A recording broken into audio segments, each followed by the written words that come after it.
तर गुढीपाडव्याचा उत्साह सगळीकडेच राज्यभरामध्ये पाहायला मिळालेला आहे। त्या संदर्भातल्या टॉप 9 बातम्या पाहूया। नागपूरमध्ये 9 वर्ष स्वागत यात्रेमध्ये मुख्यमंत्री देवेंद्र फडणवीस सहभागी झाले। यावेळी रामरक्षा स्तोत्राचं पठण करण्यात आलं। फडणवीसांनी हे रामरक्षा स्तोत्राचं पठण केलं।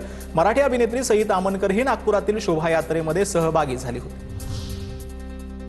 गुढीपाडव्यानिमित्त गिरगावमध्ये विविध कार्यक्रम झाले। भव्य शोभायात्रा काढण्यात आल्या। वंदे मातरमला 150 वर्ष पूर्ण झाल्यानिमित्त यंदा वंदे मातरमची थीम जी आहे ती दाखवण्यात आली। ढोल ताशांच्या गजरामध्ये गिरगावकर शोभायात्रेमध्ये सहभागी झाले होते।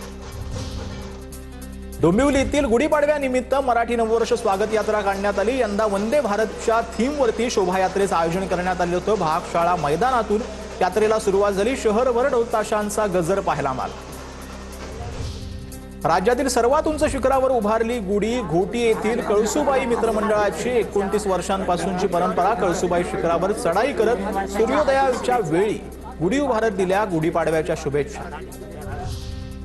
अहिल्यानगर शहरामध्ये भव्य चैत्र शोभायात्रा काढण्यात आली। पारंपरिक वेशभूषा करत महिलांच्या बुलेटवरून सहभाग। शालेय विद्यार्थ्यांनी लेझिम आणि झांज पथकाद्वारे उपस्थितांची मनं जिंकली। मर्दानी खेळांनी शोभायात्रेची रंगत वाढवली।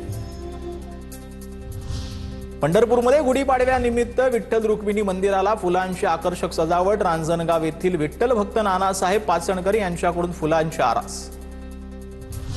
धाराशिवमध्ये तुळजाभवानी मंदिरामध्ये परंपरेनुसार गुढीपाडवा साजरा। मंदिराच्या शिखरावर गुढी उभारली। पहाटे 5 वाजता विधिवत पूजा आणि आरती करून महंत आणि पुजाऱ्यांच्या हस्ते तुळजाभवानी मंदिराच्या शिखरावरती गुढी उभारण्यात आली। गोरेगावमधील फाउंडेशन सेंटरवरती पुस्तकांची गुढी। समाजात ज्ञान विचार आणि वाचनाची आवड वाढवण्याचा संदेश। पुस्तकांची गुढी उभारून पुस्तकांचा सन्मान। अंधेरीमधील श्रीनगरदास भूता शाळेमध्ये गुढीपाडव्यानिमित्त शोभायात्रा। शोभायात्रेमध्ये महाराष्ट्र संस्कृती दर्शन।